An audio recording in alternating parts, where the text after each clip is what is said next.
हर रानी को अभिमान हो गया कि सबसे ज्यादा मैं सुंदर हूं, तभी तो कृष्ण मुझसे प्रेम करता है।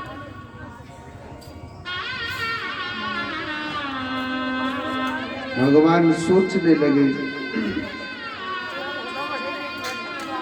मेरा कन्हैया अपनी पत्नियों से कहने लगा, अगर भक्ति की दृष्टि से देखा जाए, मुझे सबसे ज्यादा चाहने वाला, मुझे सबसे ज्यादा चाहने वाला, प्रेम करने वाला एक ही भक्त है, जिसे कहते हैं सुदामा।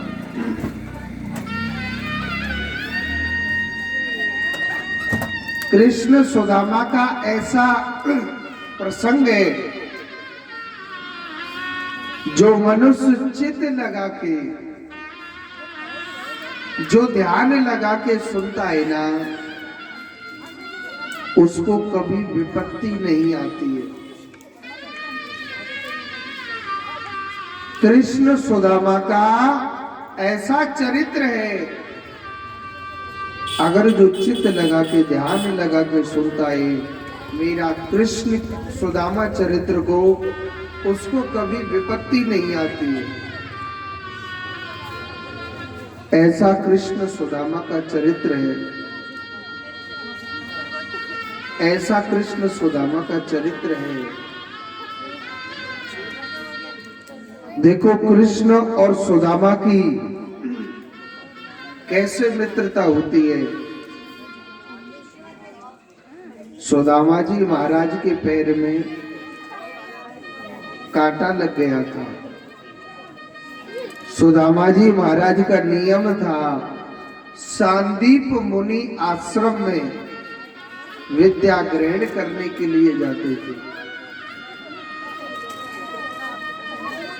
जब विद्या ग्रहण करने के लिए जाते तो उनके पैर में बियावान जंगल में और कांटा चुभ गया था, कांटा लग गया था। उस कांटे की पीड़ा से दुखी होकर के सुदामा जी मेरे कृष्ण को याद करने लग रहे थे। हे गोपाल मेरी रक्षा करो। भगवान श्री कृष्ण मेरे गोपाल को याद कर रहा था। सुदामा जी के पैर में जब कांटा लग गया तो सुदामा जी महाराज बड़ी विरह कातर होकर के रोने लग रहे थे और मेरे भगवान को याद कर रहे थे। भगवान सोचने लगे, इस बियावान जंगल में इतनी करुणा भरी आवाज से कौन रो रहा है।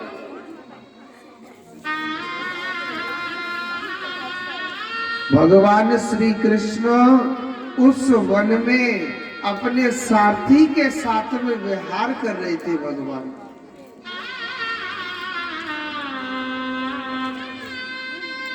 भगवान श्री कृष्ण अपने साथी से कहने लगे कि हे साथी, इस बियावान जंगल में इतनी करुणा भरी आवाज से कौन रो रहा है। सारथी आप जाओ ना।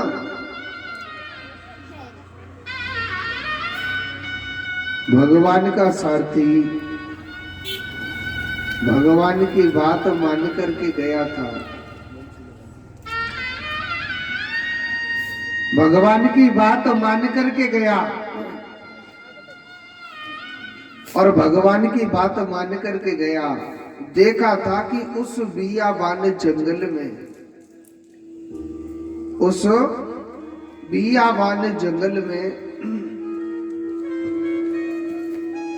और ऐसे लगता है कि कोई ब्राह्मण है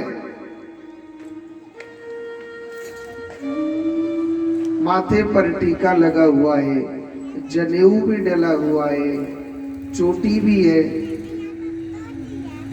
चेहरे पर ऐसा तेज है, न जाने कोई कितना ज्ञानी ध्यानी ब्राह्मण है।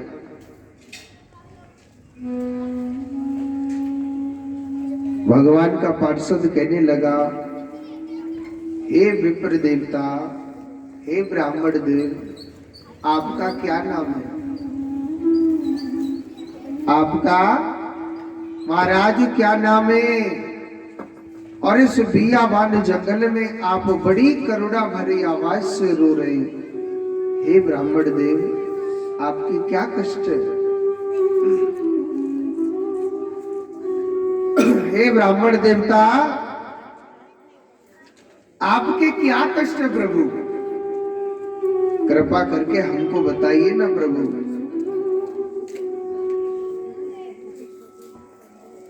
सुदामा जी महाराज कहने लगे कि प्रभु, मेरा नाम सुदामा है महाराज, मैं ब्राह्मण हूं, आपने मुझे सही पहचाना प्रभु। महाराज, आज इस बियाबान जंगल में जो करुणा भरी आवाज से रोने लग रहा हूं प्रभु, मेरे पैर में कंटक लग चुका है। क्या लग गया है? कांटा लग चुका है प्रभु। महाराज, इस कांटे की पीड़ा से दुखी होकर के प्रभु, और मैं भगवान को पुकारने लग रहा हूं, मैं अपने परमात्मा को पुकारने लग रहा हूं। महाराज, इस कांटे की पीड़ा से दुखी होकर के मैं भगवान को पुकारने लग रहा हूं। महाराज, मेरे पैर में कांटा लग चुका है। और सुनो, भगवान ने देखा कि कोई ब्राह्मण है।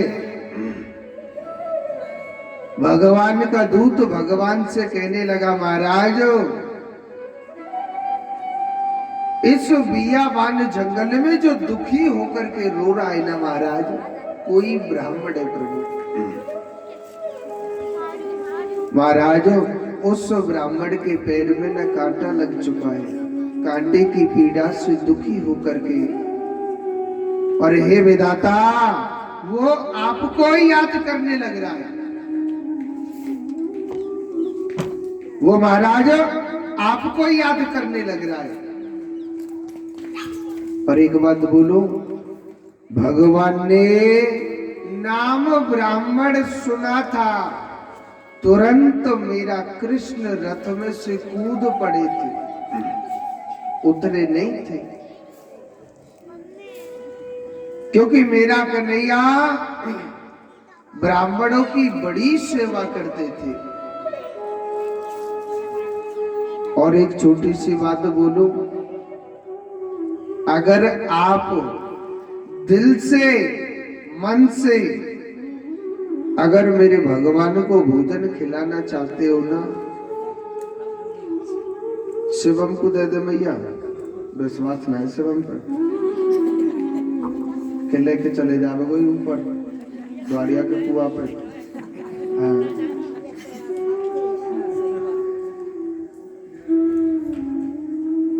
भगवान ने नाम ब्राह्मण सुना था तो रथ में से कूद पड़े थे।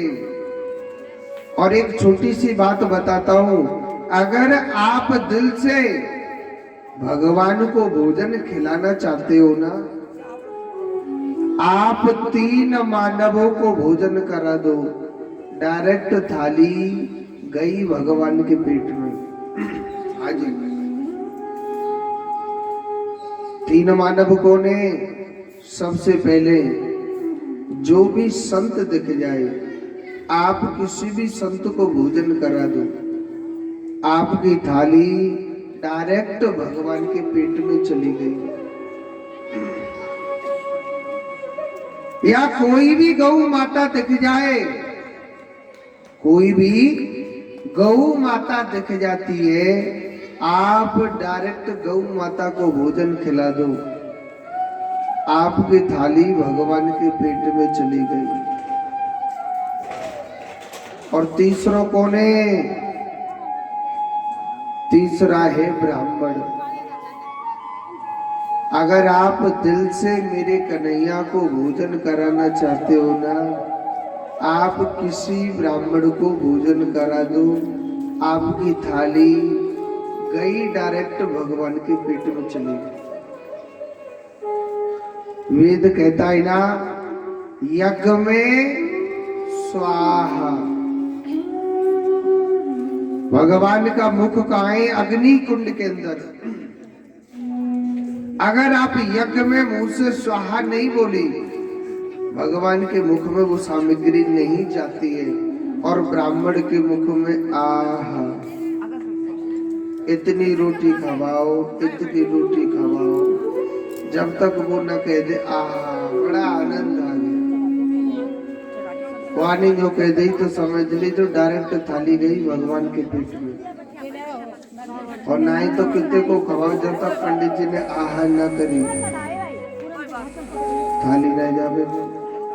जी हाँ।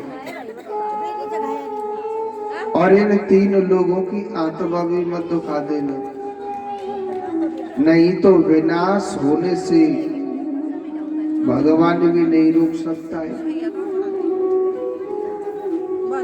इस विनाश को होने से मेरा कृष्ण भी नहीं रोक सकता है। जी हाँ। सुदामा जी मेरी कन्हैया का भजन करते थे, बड़ा चिंतन करते थे। और सुनो, जब भगवान के पार्षद ने कहा था, सारथी ने कहा था कि महाराज कोई ब्राह्मण है और महाराज आप जाओ ना, नाम ब्राह्मण सुना तो भगवान रथ में से कूद पड़े थे और भागने लग गए थे, क्योंकि भगवान ब्राह्मणों की बड़ी सेवा करते थे। ये मत सोचना पंडित जी अपने मारे कर रहे थे, लड्डू पूड़ी खावे के मारे। हाँ, मैं अपने मारे नहीं कह रहा हूँ। मेरो तो आज के दिन को काम हो और मैं तो करके निकल जाऊंगा कल,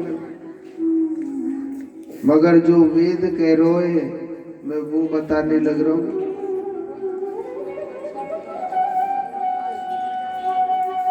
और भगवान दौड़े गए,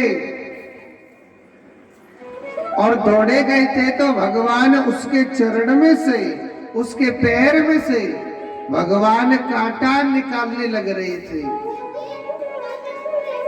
और सुनो, जब हाथ से कांटा नहीं निकल रहा था, मेरो कन्हैया अपने मुंह से, अपने दांतों से उसके पैर में से कांटा निकाल रहे थे। भगवान श्री सुदामा जी कहने लगे कि हे राजकुमार, हे राजकुमार आप कौन हो? हे राजकुमार, आप मेरे चरण को जो पकड़ रहे ना, महाराज आपके चेहरे की जो सुंदरता है, आप जो मेरे पैर को पकड़ने लग रहे महाराज, आपके चेहरे की जो सुंदरता है वो महाराज कमजोर हो जाएगी। भगवान कहने लगे हे ब्राह्मण, अरे तेरे चरण पकड़ने से मेरे चेहरे की सुंदरता कम नहीं होगी, अरे और उल्टी दुगनी और बढ़ जाएगी। ब्राह्मण के चरण पकड़ने से चेहरे की सुंदरता कम नहीं होगी, दुगनी और बढ़ेगी। और भगवान ने बड़े भाव से, बड़े प्रेम से सुदामा के पैर में से कांटा निकाला था। भगवान श्री कृष्ण बड़ा घूर घूर करके सुदामा को देखने लग रहे थे। सुदामा कहने लगा, अरे भैया, अरे लाला, तू मेरे माऊ ऐसे घूर घूर के कहा देखने लग रहा हो? कन्हैया कहने लगा, हे मित्र, हे सुदामा, मैं तुझसे मित्रता करना चाहता हूँ। सुदामा को हंसी आ गई। अरे महाराज, कहा राजा और कहा ये निर्धन ब्राह्मण महाराज, मेरा आपका तो कोई मेल ही नहीं हो सकता है महाराज। महाराज मेरा आपका मेल नहीं हो सकता है।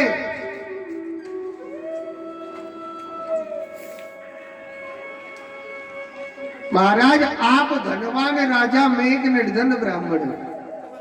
महाराज मित्र तो बराबर का बनाना चाहिए। भगवान श्री कृष्ण कहने लगे, हे सुदामा, मैं पूरे संसार में घूम लिया, मैं पूरे संसार में घूम लिया, मुझे कोई मेरी बराबर का नहीं मिला, और आज तू मेरी बराबर का मिल गया है, तभी तो मैं तुझसे कह रहा हूं कि मित्रता कर ले। एक बात बोलूं, उस दिन से कृष्ण सुदामा की ऐसी मित्रता हो गई, ऐसी मित्रता हो गई बहुत गहरी। जो सुदामा चाहता था वो कृष्ण करता था, और जो कृष्ण चाहता था वही सुदामा करता था। आज की दुनिया में मित्र नहीं रहे, स्वार्थ के मित्र हो चुके। अगर विपत्ति का समय आता है, कष्ट की घड़ी आती है, सब मित्र साथ छोड़ देते हैं। हाँ जी, ये लिख के रख लेना बात को। जब विपत्ति की घड़ी आती है, सब मित्र साथ छोड़ देते हैं। सुख में हजारों यार बन जाते हैं, मगर दुख में कोई यार नहीं बनता। और दुख में यार मेरा कृष्ण बनता है। चाहे आप कभी भी मेरे कृष्ण को कभी याद करके देखना, मेरा कृष्ण है, वो कभी साथ नहीं छोड़ेगा तुम्हारा।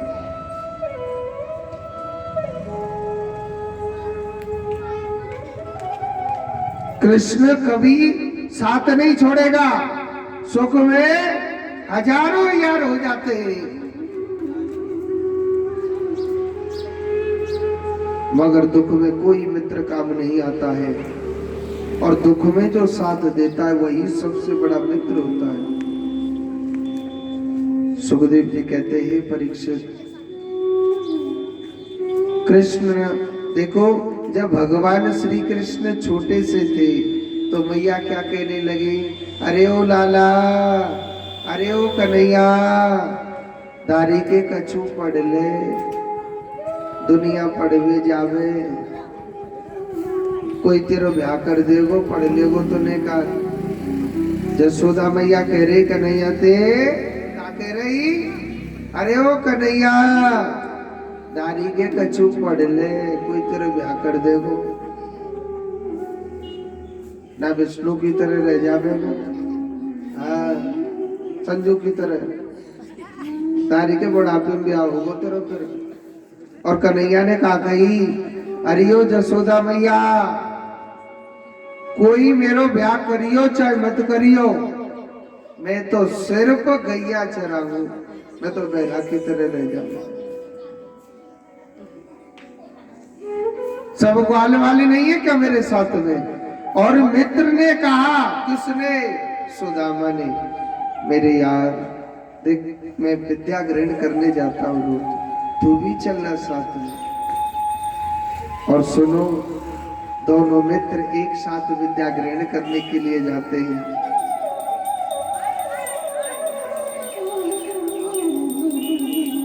नेमी गुरुजी पर पढ़ने के लिए जाते थे कृष्ण सुदामा। देखो, सुदामा किसी प्रश्न के उत्तर को भूल गया था, तो कन्हैया ने कह दिया, गुरुजी मैं भी भूल गया। उन्होंने कहा, ठीक है, आपके लिए क्या मिलेगा दंड, आप जाओ वन से लकड़ी तोड़ करके लाओ। दोनों मित्र वन में जा रहे हैं लकड़ी तोड़ने के लिए। कहाँ जा रहे हैं? विहार वन में जा रहे हैं। विहार वन में भगवान लकड़ी तोड़ने के लिए जा रहे हैं।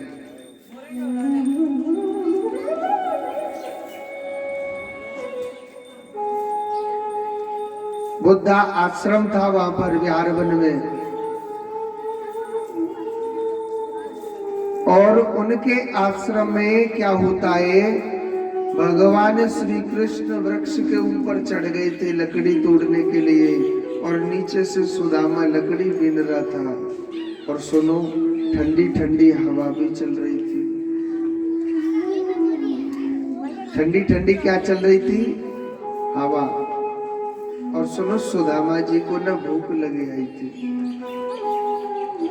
सुदामा जी को भूख लगे आई। मन में सुदामा सोचने लगा, हमारी गुरु माता ने जो गुड़ चना खाने के लिए दिए उनको मैं खा लेता, भूख लगी आई थी। तो गुड़ चनाओं को श्री सुदामा जी महाराज ने अपने हिस्सा के गुड़ चनाओं को खा लिया, मगर सुदामा की भूख नहीं मिटी थी। मन में सोचने लगा, कान्हा तो माखन मिश्री का खाने वाला, कान्हा माखन मिश्री का खाने वाला, काइन सूखे चनन में चबावे वो। और सुनो, अपने हिस्सा के गुड़ चनाओं को खा के श्री कन्हैया जी के हिस्सा के गुड़ चनाओं को खा गया था।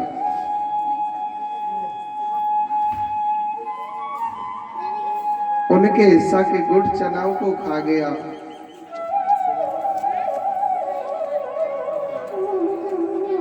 तो उनके हिस्सा के गुड़ चनाओं को जब खा लिया था, भगवान श्री कृष्ण वृक्ष से ऊपर से लकड़ी तोड़ करके उतरे थे। तो कहने लगा, मेरे मित्र, जो हमारी गुरु माता ने गुड़ चना दिए थे उनको निकालो, हम खा लेते। उन्होंने कहा कि मेरे मित्र, गुरु माता ने जो गुड़ चना दिए उनको तो मैं खा गया, क्योंकि सुदामा कभी झूठ नहीं बोलता था। और सुनो, भगवान श्री कृष्ण उसी समय सुदामा को छोड़ करके चले जाते हैं। उसी समय छोड़ करके चले गए। बहुत लोग क्या कहते हैं, महाराज थोड़े से गुड़ चना खा लिए थे, थोड़े से गुड़ चना खा लिए थे तो भगवान श्री कृष्ण सुदामा को छोड़ करके चले गए थे, श्राप दे दिया था। कहते ऐसा कभी नहीं। एक बात सोच करके सोचो, मेरा कन्हैया भूखे को भोजन देता है, प्यासे को पानी देता है और निर्धन को धन देता है। इतने बड़े यार को, इतने बड़े मित्र को और श्राप दे सकता है क्या? चंदन के समान वो मित्र था, वो कभी श्राप नहीं दे सकता है। ये किशोरी राधा रानी का श्राप था। देखो, राधा मेरे कान्हा से इतना प्रेम करती थी, इतना प्रेम करती मेरे गोपाल से। राधा गोपाल के बगैर एक पल भी नहीं रह सकते थे। अगर कृष्ण कुछ देर के लिए राधा से जब दूर हो जाते थे ना, राधा ऐसी पागल हो जाती कान्हा के बगैर, मेरे गोपाल को देखे हुए ना जाने कितने वर्ष बीत गए,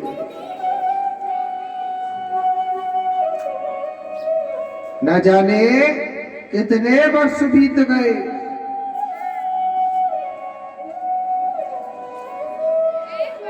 तो राधा रानी से सुदामा जी कहने लगे कि हे किशोरी राधा रानी, अगर गोपाल आपसे कुछ समय के लिए दूर हो गए, आप तो कान्हा के बगैर बिल्कुल नहीं जी पाओगे।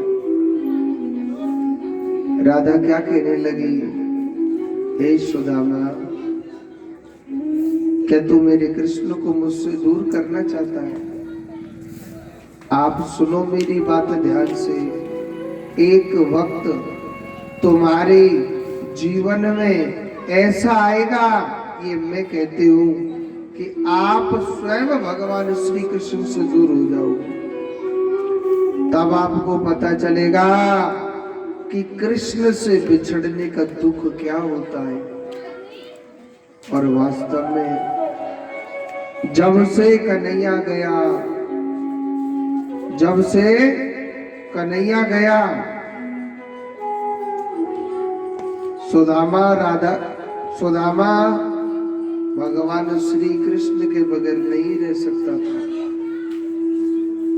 जब से कृष्ण गया है, सुदामा ऐसा पागल हो गया था कान्हा के बगैर। 24 घंटे मेरा कृष्ण मेरा गोपाल। और एक बात बोलूं, जब भगवान साथ छोड़ देता है, देखो ये मैया कैमरा के आगे से आ रही है, अब क्यों बताने देना, इधर से ले गुड़िया मैया को हाथ पकड़ के ले आना इधर से, नहीं तो कैमरा के सुदामा की से दस आएगा। जब से कृष्ण गया,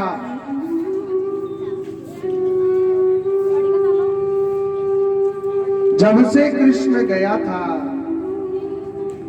सुदामा ऐसे पागल हो गया कान्हा के बगैर, ऐसा पागल हो गया मेरे गोविंद के बगैर को पल नहीं रह सकता था। हम लोग कहते हैं गरीबी गरीबी गरीबी, आप जानते हो गरीबी किससे कहते हैं? एक मैं छोटी सी कथा सुनाता हूं, ध्यान से सुनना। एकादशी का व्रत कौन कौन रहते हैं? एकादशी का व्रत कौन कौन रहते? क्या इसका व्रत हाथ ऊपर करके बताओ। 2 ही जने रहते हैं आप सारी जनता में से। देखो 11 का व्रत रहना चाहिए। 11 का व्रत हमेशा बहुत बहुत सुख देता है। देखो एक कथा सुनाता हूं मैं आपको, ध्यान से सुना कि एकादशी और द्वादशी ये दोनों बहन बहन थी।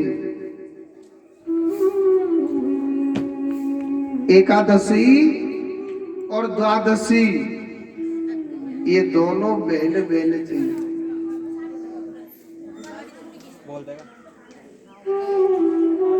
एकादशी और द्वादशी ये दोनों बहन बहन थी।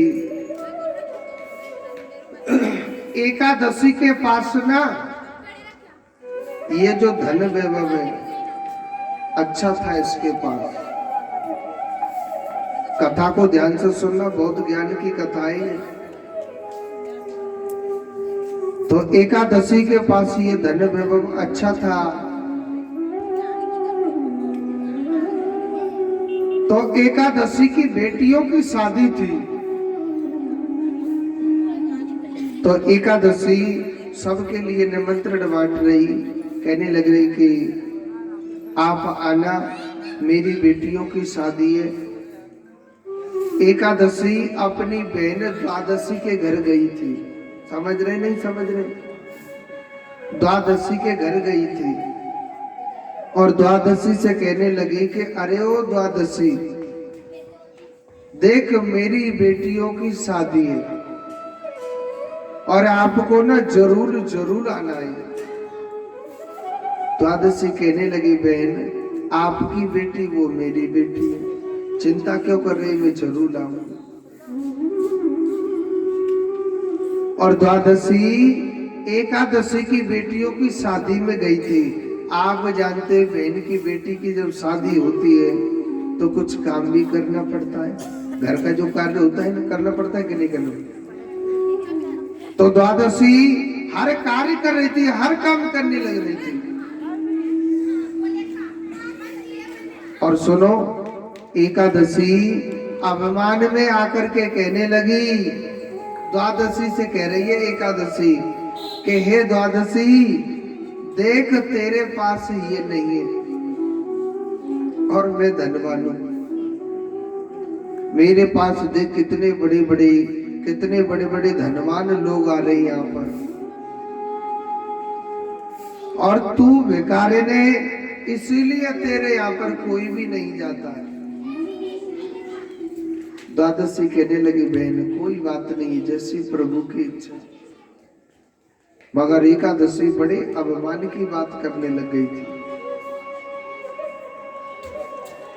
द्वादशी के बच्चे को भूख लग रही तो द्वादशी का बच्चा कहने लगा माँ, अरे ओ माँ मुझे बड़ी जोर से भूख लग रही है, मोको कच्चू खावे को दे देना।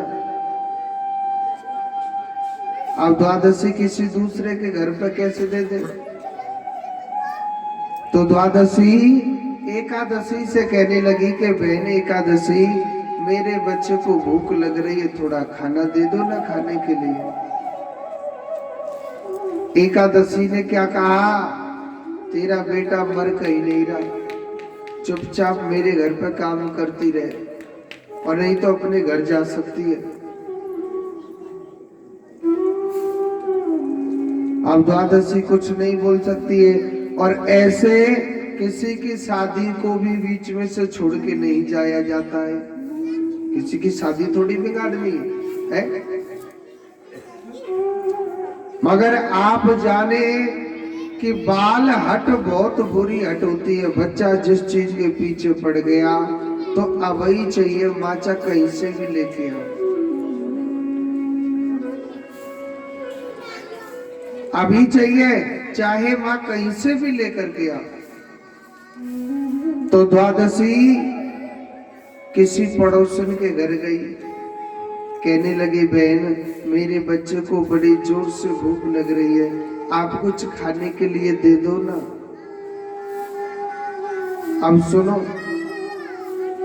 पड़ोसन ने थोड़ा टेढ़ा जवाब दिया, बहन तेरी बहन के घर में इतना बड़ा फंक्शन होने लग रहा है, क्या तेरे लिए कुछ खाने के लिए नहीं दिया? क्या इज्जत नहीं करी? सुनो, द्वादशी ने झूठ का सहारा लिया। द्वादशी कहने लगी नहीं बहन ऐसी बात नहीं है, मेरा बच्चा ना पकवान नहीं खाता है, मैं इसलिए तुम्हारे घर आई हूं कि 2 रोटी दे दो आप। और सुनो, पड़ोसी ने 2 रोटी दे दी थी। आप जानते हैं जब शादी होती है, जो भी लड्डू पेड़ा बर्फी बनाते, जो भी बचता है तो नाते रिश्तेदारों को भी देते ना थोड़ा थोड़ा सा प्रसाद। उसे क्या कहते हैं आप? लावना है ना, लावना ही कहते हैं ना। हाँ, तो इससे किसी का पेट नहीं भरता है, इससे किसी का पेट नहीं भरता है। इससे क्या होता है? सम्मान होता है।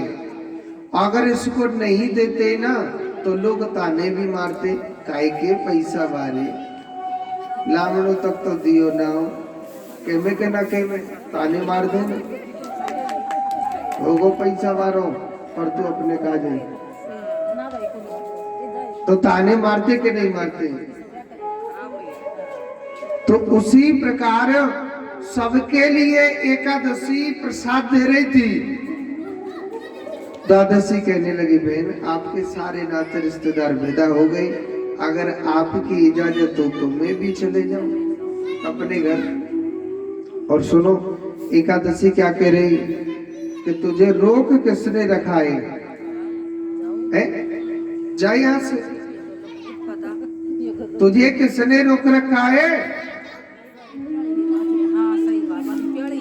यानी द्वादशी के लिए कोई सम्मान नहीं किया था,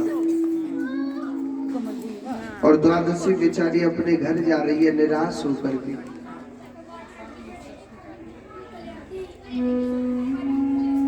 निराश होकर के जब द्वादशी अपने घर जा रही है, और सुनो, भगवान विष्णु एक साधु का रूप बना करके बैठे हुए थे। रास्ते में से जब द्वादशी जा रही थी चल करके, तो भगवान विष्णु बड़े भाव से कहने लगे, अरियो मैया, मैया, अरियो मैया। मैया अपनी बहन की बेटियों की शादी में से आ रही है। मैया कछु न कछु लड्डू पेड़ा लाई होगी खावे को। मैया मोकू दे देने लड्डू पेड़ा। अब द्वादशी कैसे बोले कि बाबा मेरा अपमान करके भगा दिया। सुनो, द्वादशी ने झूठ का सहारा लिया और द्वादशी क्या बोल रही है भगवान से कि बाबा, अरे ओ बाबा, अब मैं ना थोड़ा जल्दी में आ गई बाबा। बाबा मैं ना थोड़ा जल्दी में आ गई। तो बाबा मैं थोड़ा जल्दी में आ गई थी, इसलिए बाबा अब मैं कुछ लेकर के नहीं आई। बाबा बाद में आऊंगी, तुम्हारे लिए ना जरूर लेकर के आऊंगी। विष्णु भगवान तो घट घट वासी, उनको सब कुछ मालूम था।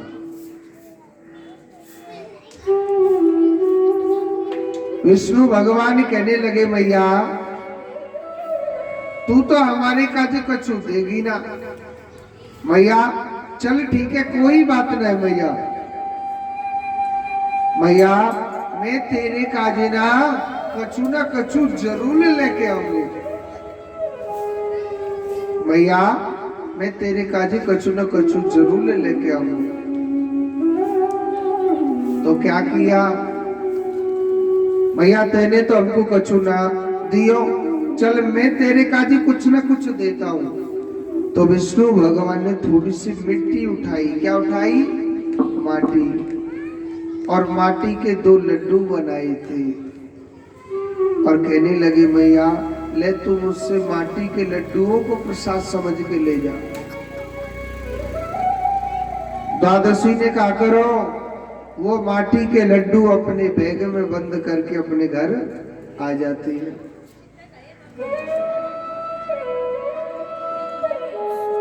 द्वादशी का पति आया और कहने लगा, मैया,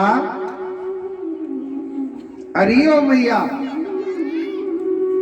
मैया तेने तो हमारे काजे।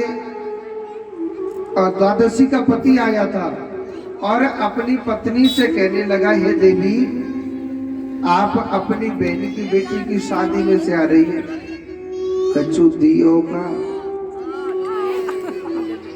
कछु दियो का, या ऐसे ही भगा दिया तुझे। अब द्वादशी बिचारी क्या बोले।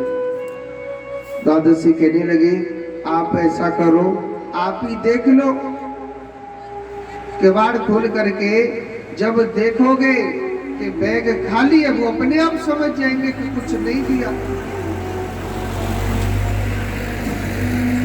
वो देखेंगे बैग खाली है तो वो समझ जाएंगे कि हमारे लिए कुछ नहीं दिया। और द्वादशी के पति ने जैसे ही दरवाजा खोल करके देखा तो उसके घर में ना सब कुछ भरा हुआ है, धन, सोना, चांदी, 56 प्रकार की मिठाई तक भरी हुई है। द्वादशी का पति कहने लगा, तेरी बहन ने इतना दिया है तुझे, तेरी बहन ने तुझे इतना दिया है क्या? द्वादशी सोच रही, मेरी बहन ने? घर में घुस के देखा सब कुछ भरा हुआ है। तुरंत द्वादशी समझ गई, जो संत के रूप में खड़े हुए थे ना, वो साधु नहीं, वो स्वयं भगवान थे। आज जो कृपा हुई है उस साधु की ही कृपा है मेरे ऊपर। और एक बात बोलूं, द्वादशी सोचने लगी, कल को कोई पता नहीं कल को उनके जीवन में कैसे आ जाए। और एक बात मैं आपको बताता हूं, एक बात मैं आपको बताता हूं, आज तुम्हारे हाथ जो चाबी है, कितनो भजन कर लीजो, कितनो दान कर लीजो, चाबी जरूरी नहीं है कि तिजोरी की हो, जुबान की भी चाबी होती है। आपने बोल दिया अपने बेटे से कि बेटा मैं इतना दान करना चाहती हूँ, और बेटे ने तुरंत दे दिया। बेटा मैं फलानी जगह स्नान करना चाहती हूँ, बेटा तुरंत लेके जा रहा है। बेटा मैं किसी भूखे को भोजन कराना चाहती हूँ, और बेटा या पति तुम्हारा तुरंत साथ दे रहा है। ये जीवन भर साथ नहीं रहता है। आज कर लियो तो कर लियो, कल की सोचना मत, क्योंकि ये समय बड़ा खराब आ रहा, सदा तुम्हारी नहीं चलेगी। जो सोचा कि मैं कल करूंगा या बाद में करूंगा, जिंदगी में कुछ नहीं कर सकता है मनुष्य।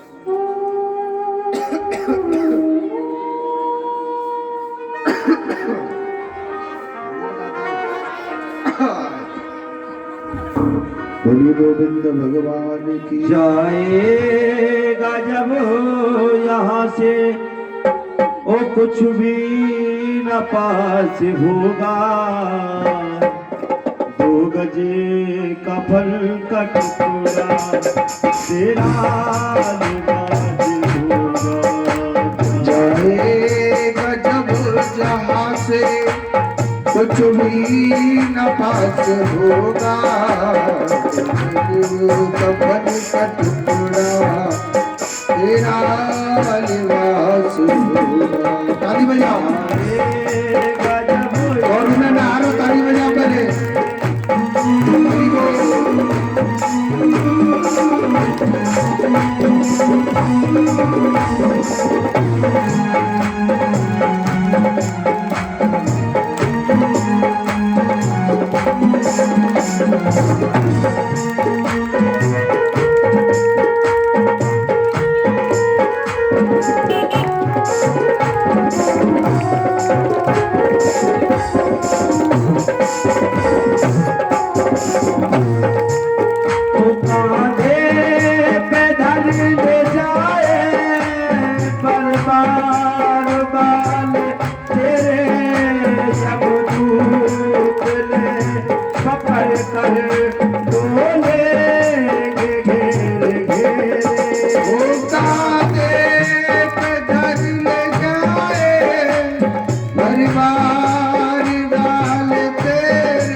यमदूत ने पकड़ कर डोलेंगे घेर घेर।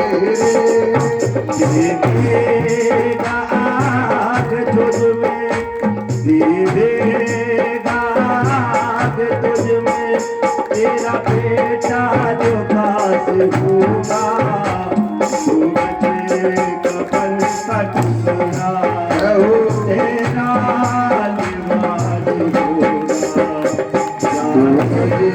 कफन का टुकड़ा तेरा निवास होगा। तो चिंता घड़ी का भैया ताली बजा लो, जानो समझने।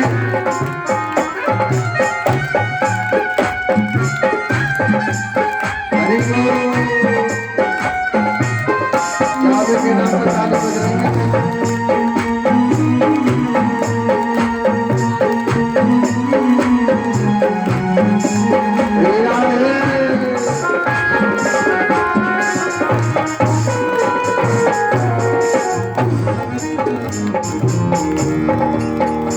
माटी मिले माटी बाकी जो काफी होगी, सोने सी तेरी काया चले भरे के रात होगी। बाकी मिले माटी बाकी तो खाक होगी, सोने सी तेरी काया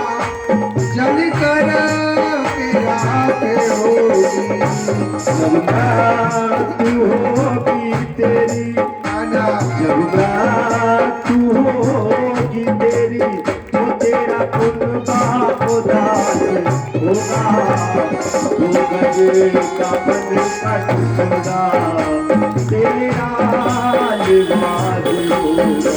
वो जो गज कपन का टुकड़ा तेरा लिबास होगा।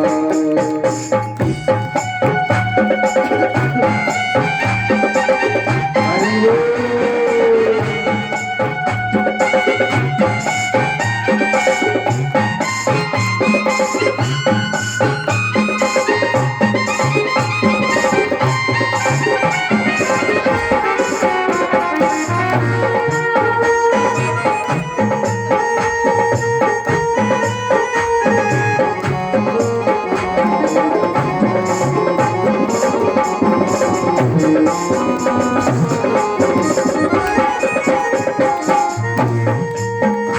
चुन चुने के लकड़ियों में रख दे तेरे बदन को, ले जाएगा झपट कर मैं कर तेरे कपन को।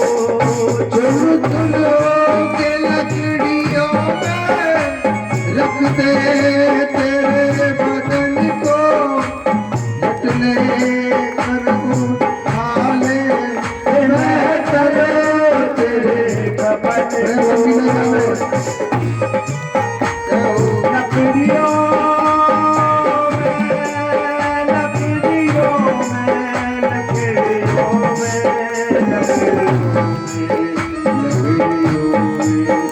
चुन चुने के लकड़ियों में रख दे तेरे बदन को, ले जाएगा झपट कर मैं कर तेरे कफन को।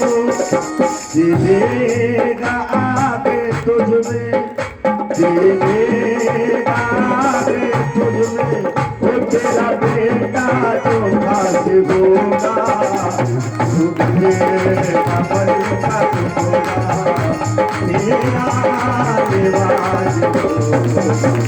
जाएगा जब जहाँ से कुछ भी न पास होगा, तुझे कपन का टुकड़ा तेरा लिबास होगा।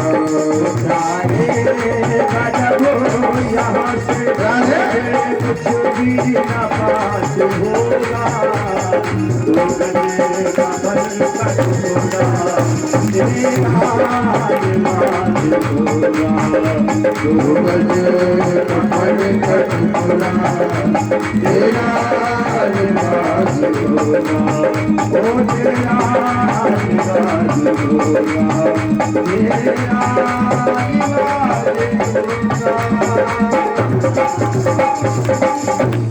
बोलिए गोविंद भगवान की जय। एक बार जोर से बोलो, एक बार और बोलना पड़ेगा। और सुनो, द्वादशी ने अपनी बेटियों की जब शादी कर रही है तो द्वादशी एकादशी के घर गई और कहने लगी, बहन मेरी बेटी की शादी है, आपको जरूर आना है। क्योंकि एकादशी को तो अभिमान था ना पैसे का। एकादशी कहने लगी, ठीक है टाइम होगा तो आ जाएंगे, नहीं तो जाइए यहाँ से आप। और सुनो, द्वादशी की बेटियों की शादी में एकादशी नहीं गई थी। अपने बच्चों को भेजा, बेटा आप अपनी मौसी के घर में खूब खाना और खूब फैलाना, ताकि उसके घर में सब कुछ खत्म हो जाए। और कोई किसी की बेटी की शादी को या बेटा की शादी को कितना भी बिगाड़ देना, कभी नहीं बिगड़ेगी। और जो दूसरे की शादी बिगाड़ता है ना, भगवान उसके परिवार को, उसके घर को कभी बसने नहीं देगा।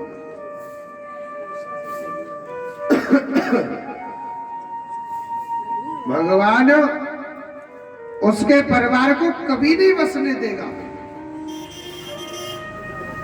और द्वादशी ने क्या किया, एकादशी के बच्चे आए थे तो सोने की थाली में, सोने के कटोरा में और सोने के लोटा में भोजन परोसा था। उन बच्चों ने खूब खाया और खूब लुढ़काया, फैलाया, और जितनो खायो फैलायो भगवान ने बाकी घर में 4 गुना बढ़ाया। उन बर्तनों को भर भर के कह दिया, बेटा आप अपने घर ले जाओ। और वो घर लेकर के जा रहे हैं। क्या वो अपने घर पर भी लेकर के जा रहे हैं।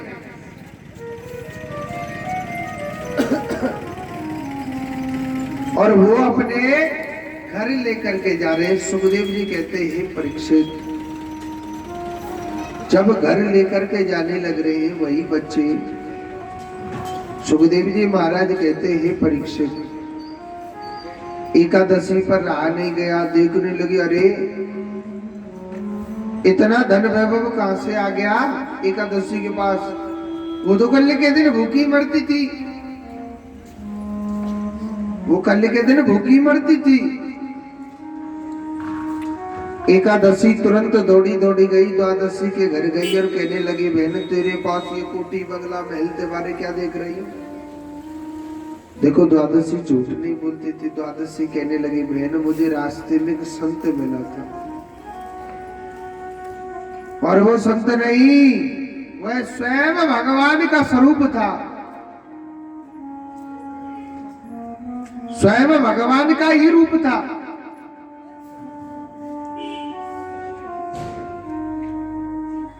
और स्वयं भगवान का रूप था। सुखदेव जी कहते हैं, परीक्षित द्वादशी पूछने लगी, एकादशी कह रही, बहन वो संत कहां मिला, अपन फलाने रास्ते पर। और एकादशी तुरंत दौड़ी दौड़ी गई, उसी रास्ते पर जा रही थी। और सुनो, उस रास्ते पर भगवान विष्णु संत का ही रूप बना के फिर खड़े थे, बैठे हुए थे। विष्णु भगवान चिल्ला चिल्ला करके कहने लगे, अरियो मैया, मैया, अरियो मैया, मैया आज अपनी बहन की बेटियों की शादी में से आ रही है, तुम लड्डू पेड़ा लाई, खावे को के ना लाई। और सुनो, एकादशी ने क्या जवाब दिया, अरे बाबा वो क्या देगी, वो तो भूखी है। अरे मेरे काजे तू दे और तुझे खूब खुश कर दूंगी। बाबा तू मेरे काजे दे, मैं तुझे बहुत खुश करूंगी। विष्णु भगवान कहने लगे, भैया मैं क्या देता हूँ, पर बाबा तेने मेरी बहन को माटी के लड्डू न दिए का बना के, जल्दी बना यहीं से तू। विष्णु भगवान कहने लगे, भैया आप बहुत जल्दी में हैं। और बाबा सुनो, मेरी बहन को क्या लड्डू दिए, 2 लड्डू माटी के, मेरे काजे दे 4 लड्डू, दूध पार नहीं पड़ेगा। विष्णु भगवान कहने लगे, भैया जैसी तेरी इच्छा। विष्णु भगवान ने 4 लड्डू उसको बना के दे दिए। और सुनो, एकादशी ने पता क्या करो, अपने घर के चारों कोने में रख दिया ताकि पूरा मकान ही भर जाए। और वास्तव में उसका मकान पूरा ही भर गया था। पति से कहने लगी, महाराज दरवाजा खोल के देखो, पूरा मकान भरा हुआ है। खोला था और वास्तव में उसका मकान पूरा भरा हुआ था। काय थे? माटी थी। एक परात मिट्टी निकाले तो 2 भर जाती है, 2 परात मिट्टी निकाले तो 4 भर जाए। है गई सब चीज की चोरी। माता के दर्शन है के बढ़िया तरह तो चोरी है गई। कहते हैं जितना निकाले मिट्टी को दुगनी भर जाती है। पति कहने लगा, देवी क्या ले आई? हमारे घर में सब कुछ माटी ही माटी हो गया। एकादशी रोती हुई विष्णु भगवान के पास गई और कहने लगी विष्णु भगवान से कि बाबा मेरे घर में ये क्या हो गया, सब कुछ माटी ही माटी हो गया।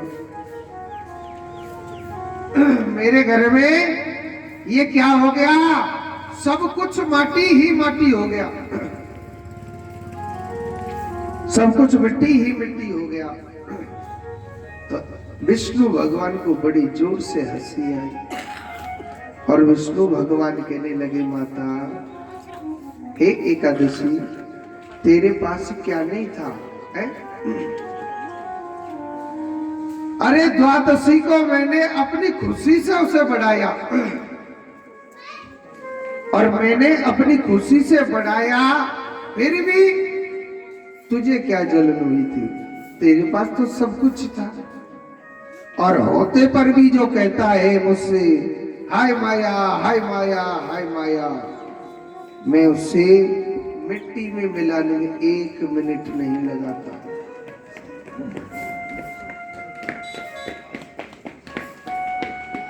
मैं मिट्टी में मिलाने में 1 मिनट नहीं लगाता हूं।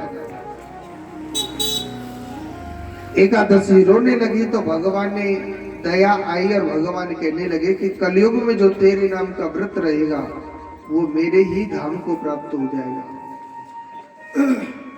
इस कथा का अर्थ क्या है? जहां भगवान का सत्संग चले, भगवान का कीर्तन चले, वहां जो भी आपकी श्रद्धाएं भेंट करना चाहिए और जो हाथ भींचता है ना, भगवान उसकी भी कारोबार को भी बीच के चलाता है। भगवान कहता है कि तेरे पास सब कुछ दिया और मेरी ज्ञान की गंगा बहती है, तू मुझे अर्पण नहीं कर सकता है, फिर भी तू कहता है हाय माया हाय माया हाय माया। हे भगवान फलाने की कोठी बन गई, मेरी और बननी चाहिए। जो हाय माया करे तो मेरे कन्हैया उससे मिट्टी में मिलाने में 1 मिनट नहीं लगाता है। हाय नहीं करनी चाहिए, संतोष रखना चाहिए। भगवान बात एकादशी की जैसी करी वो किसी की भी नहीं हो। ठीक है, जोड़ते बोलो, कुर्सी पे धरे का तो वो बोलो, अब भाई कुर्सी पे बैठी कर मैया टेढ़ो मोकर राखो मोते नहीं बोले, जोड़ते बोलो। अब भाई जानो लग रहा और जोड़ते बोलो मैया राधे राधे।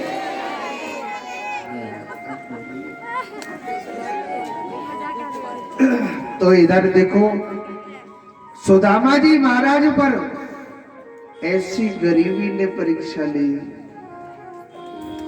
देखो कुछ भक्तों के लिए मैं बोल देता हूं। आज के दिन कैलाश जी स्वामी जी की तरफ से 500 रुपए भेंट करते, जोरदार ताली बजाओ। वैसे एक बात बोलूं, खिचड़ी में बहुत कथा हुई हमारी, इस कथा में पता नहीं सबसे ज्यादा नील कथा हो गई है। अब तक हम पर सहयोग आया है, आपको क्या बताएं, 9,500 रुपए का। और यहाँ पर हर चीज का खर्चा हो रहा है, टेंट का, माइक का, आप जानते हो डीजे, हजारों खर्चे हो जाते। हमने यहाँ 40-45 हजार रुपए का खर्चा लगा दिया। अगर आप चाहते, अगर आप हजार रुपए भी साथ देते तो मोटी भैया आए वो 500 रुपया दिए, भगवान ने सब चीज संपन्न कर रखी है। पर चलो जैसी आपकी इच्छा, भाई हम तो नहीं कह सकते, मगर ये सोचना चाहिए। आप छोटा सा एक सुंदर कांड का पाठ करवाओ, 10-15 हजार रुपये 1 मिनट में लग जाते हैं। या हम 8 दिन से भगवान की कथा सुना रहे, तो भैया 1000-1100 रुपये कोई बड़ी बात नहीं थी। देखो माया, धन और जो माया है, तो माया किसी पर नहीं रुकी। आप धर्म में ना निकालोगे, ये बीमारी में होके निकलेगी। आप बीमारी में होके नहीं निकलेगी, निकालोगे तो ये और रास्ता बनाएगी। तो कहते हैं कि देख लो भाई आपकी इच्छाएं, हम तो ज्यादा कुछ नहीं कह सकते। आपकी बस्ती में से 4 ब्राह्मण निराश होकर के जाएं तो देख लीजिए आपकी इच्छा है। अच्छा, एक भक्त और है, श्याम सिंह जी शेखावत, मोहन सिंह जी शेखावत, सनोक मोहन सिंह है ना, श्याम सिंह जी शेखावत, सनोक मोहन सिंह जी शेखावत, इनकी तरफ से 2100 रुपए भगवान के चरणों में भेंट करते। जोरदार ताली बजाओ। भगवान इनकी सदैव रक्षा करे। आगे के भक्त राम सिंह जी शेखावत, राम सिंह जी शेखावत, सन ऑफ मोहन सिंह जी शेखावत, दिल्ली वाले, इनकी तरफ से भी 2100 रुपए भगवान के चरणों में भेंट करते हैं। जोरदार ताली। और 500 रुपए कैलाश स्वामी जी की तरफ से बोल दिए। जोरदार ताली इनके लिए। और भी कोई भक्त करना चाहे तो कर सकता है। एक बार पहले जोड़ते बोलो राधे राधे। ऐसे ना और जोड़ते बोलो एक बार। कौन सी पे धरी का मैया आप बोल नहीं रही, आते ही उठा रही है। का नाम है मैया को? ओ बूढ़ी दादी बोल ले राधे राधे। सुन नहीं ये गरीब मैं कहीं को बोलूं। जोड़ते बोलो राधे राधे। तो इधर देखो, मेरे परमात्मा की बड़ी दिव्य अलौकिक लीला। सुदामा जी महाराज को ऐसी गरीबी ने परीक्षा ली। देखो एक छोटी सी बात बताता हूं। यहाँ पर हमारी 11वीं कथा चल रही है। 12वीं कथा थी 14 जनवरी से, मगर लॉकडाउन नहीं करने दे रहा। और जितनी भी कथा यहाँ पर हमने खीतड़ी में करी है, ये सब हमारे रोहतास जी ने करवाई थी हर जगह जगह। तो रोहतास जी के लिए एक बार जोरदार ताली बजाएंगे रोहतास जी। और ऐसा नहीं है, ये हकीकत की बात है। ये ऐसे व्यक्ति, ये निस्वार्थ भाव से, इनके अंदर ये स्वार्थ नहीं है कि हमारे लिए 1000 रुपये दे दो या 10,000 दे दो या 5,000 रुपये। देखो इस कथा में तो डीजे भी, जो वैसे तो 11 जगह डीजे यही लेके आई थी, मगर इस कथा में डीजे भी इनकी तरफ से मुफ्त में हुआ यार। कहने लगे महाराज जब कुछ नहीं आ रहा तो कोई बात नहीं। नहीं तो 2100 रुपये हर जगह डीजे के लगते, हजारों खर्चे होते। तो रोहतास जी का जो भाव है भगवान के प्रति बहुत अच्छा इनका भाव है। मगर एक बात ये भी देखा है मैंने, कहते हैं कि सत्यवादी की कोई कदर नहीं करता है, पाखंडी की कदर करते हैं।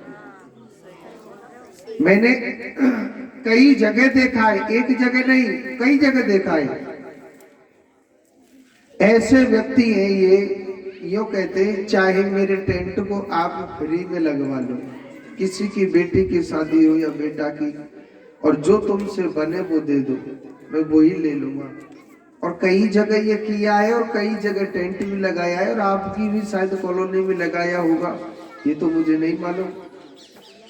कि जो श्रद्धा है ऐसे तो ये टेंट लगवाते। कभी आप इनको मौका दे के देखना, आपकी चाहे बेटी की शादी में या कोई बेटा की शादी में लगवा के देखना, ठीक है। बहुत अच्छा और सस्ता टेंट लगाते हैं, महंगा नहीं है। कहीं 1 लाख चाहिए या 10 लाख चाहिए, पहले आप सब जगह ट्राई करो, लास्ट में जाओ रोहतास जी के पास। हाँ, तो एक बार रोहतास जी के लिए ताली। और जोर से बोलो पहले राधे राधे। तो यही श्री सुदामा जी महाराज ऐसी गरीबी ने परीक्षा ली, मगर भगवान ने देखा कि मेरे मित्र को कई दिन हो गए भूखे रहते रहते, तो भगवान श्री कृष्ण भी एक भिक्षुक का वेश बनाया, साधु का वेश बना करके सुदामा के घर गए। क्योंकि भगवान सोचने लगे मेरा यार ऐसा है कि भूखा मर जाएगा मगर कुछ मांगेगा नहीं मुझसे, मेरा यार ऐसा है। तो भगवान श्री कृष्ण श्री सुखदेव जी महाराज कहते हैं परीक्षित, भगवान जोर जोर से चिल्ला रहे थे, सुदामा के घर पर टूटी सी झोपड़ी थी। भगवान कहने लगे अरे ओ मैया मैया भिक्षाम देही। सुदामा जी घर थे नहीं, उनकी पत्नी थी, नाम था सुशीला। सोचने लगी, सुशीला मन में विचार कर रही, हे भगवान आज तैने मेरी कैसी परीक्षा ली, मेरे घर में अन्न का दाना तक नहीं, और भगवान भिक्षुक बन करके आए, मैं परमात्मा के लिए क्या दूं, अतिथि के लिए क्या दूं।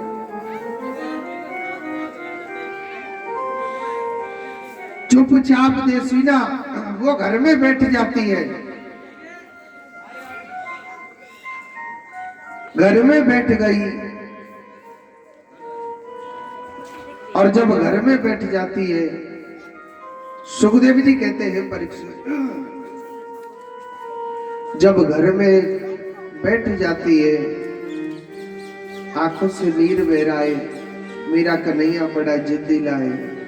क्योंकि भगवान गरीबी में बड़ी बड़ी परीक्षा लेते हैं।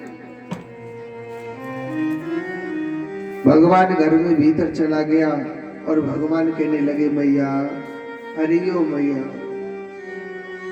मैया मैं कितनी देर से चिल्ला रहा हूं, मैया मुझको भिक्षा दे, मैया मुझको भिक्षा दे। सुशीला कहने लगी प्रभु मेरे घर में कुछ भी नहीं है, प्रभु मेरे घर में कुछ भी नहीं है। भगवान कहने लगे मैया कछु तो होगो तेरे घर में खावे को। और महाराज आज मेरे घर में अन्न का दाना तक नहीं, महाराज मेरे घर में कुछ भी नहीं है। भगवान कहने लगे मैया कुछ भी तो होगा।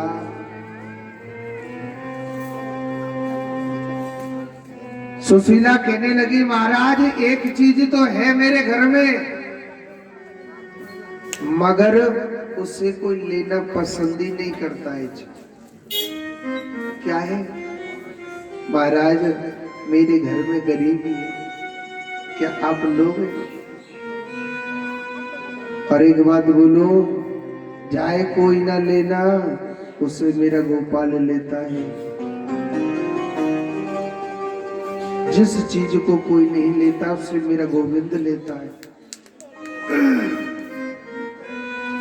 भगवान ने मन ही मन तथास्तु कह दिया, मगर भगवान इशारा दे रहे क्या?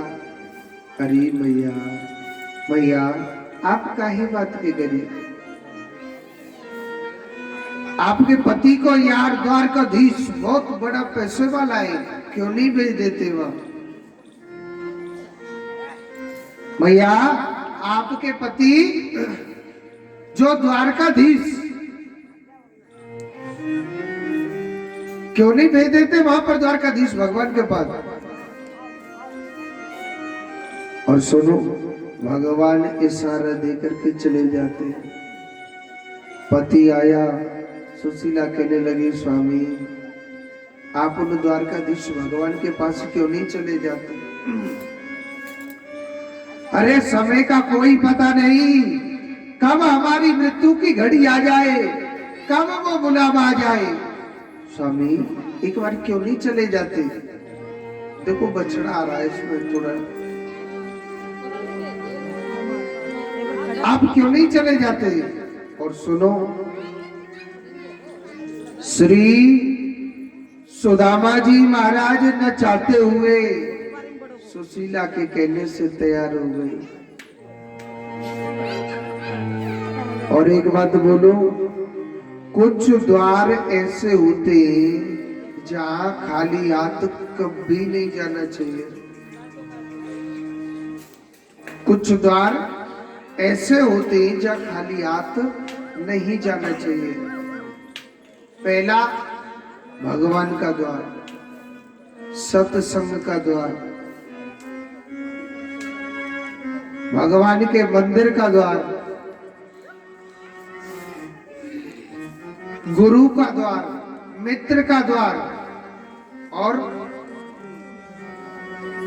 और बताओ डॉक्टर का भी द्वार। आप तो हंसने लग रहे, खाली हाथ जाना चाहिए डॉक्टर के द्वार? पहली पर्ची कटा लेगो। हाँ, बैंक वाले की तरह लाइन में ठाड़ो कर दे, लाइन में खड़े हो जाइए। तो डॉक्टर का द्वार भी खाली हाथ नहीं जाना चाहिए। रोताची सही है या गलत है? कल खाली हाथ गए या भरे हाथ?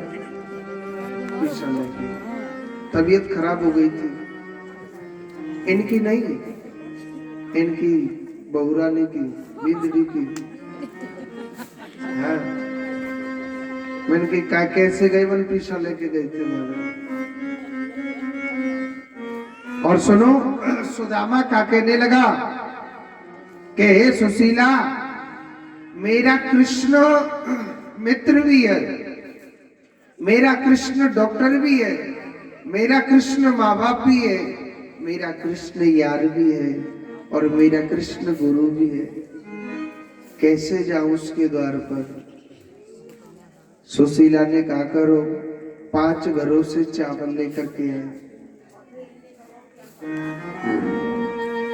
5 घरों से चावल लेकर के आई।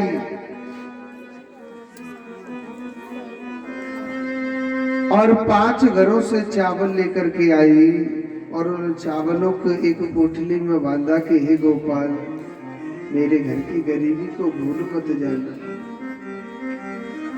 सुदामा जी न चाहते हुए सुशीला के कहने से चल दिए।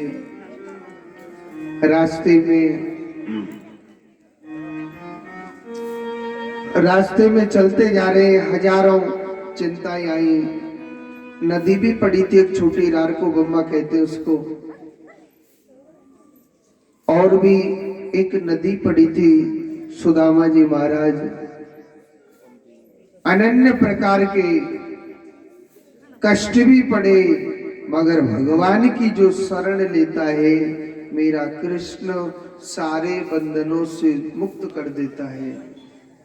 रास्ते में कांटे भी लग गए, हजारों छाले भी पड़ गए, मगर सब पीड़ाओं को सहते सहते सीधे द्वारकापुरी को चले जाते। वहां कृष्ण नाम की ध्वनि गूंज रही। पूछने लगे, भैया क्या ये द्वारकापुरी आ चुकी है क्या? मन के हाँ महाराज, ये द्वारकापुरी है। तो कहने लगे, भैया हे द्वारकावासियों, क्या मुझे भगवान श्री कृष्ण का महल बता सकते हो? उन्होंने कहा कि जो ये सामने बहुत बड़ा महल खड़ा हुआ है, ये भगवान श्री कृष्ण का ही महल है। तो देखो, हमारे श्री सुदामा जी महाराज की झांकी आपके पास आने वाली है, और आपको एक एक से सुदामा जी का पूजन करना है।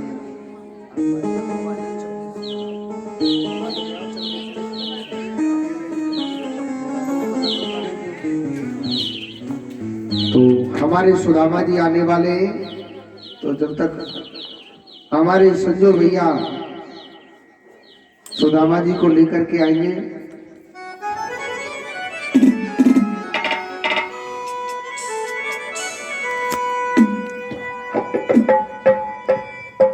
देखो देखो ये गरीबी, ये गरीबी का हाल, कृष्ण के दर पर विश्वास लेके आया हूँ।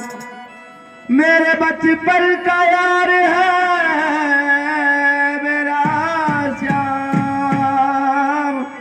यही सोच कर मैं आस करके आया हूँ।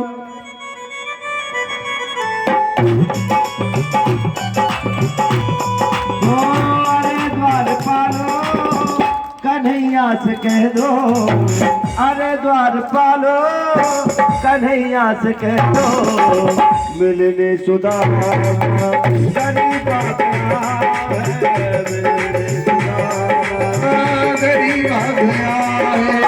भटकते भटकते न जाने कहाँ से, भटकते न जाने कहाँ से तुम्हारे महल के करीब आ गया है, तुम्हारे महल के करीब आ गया है।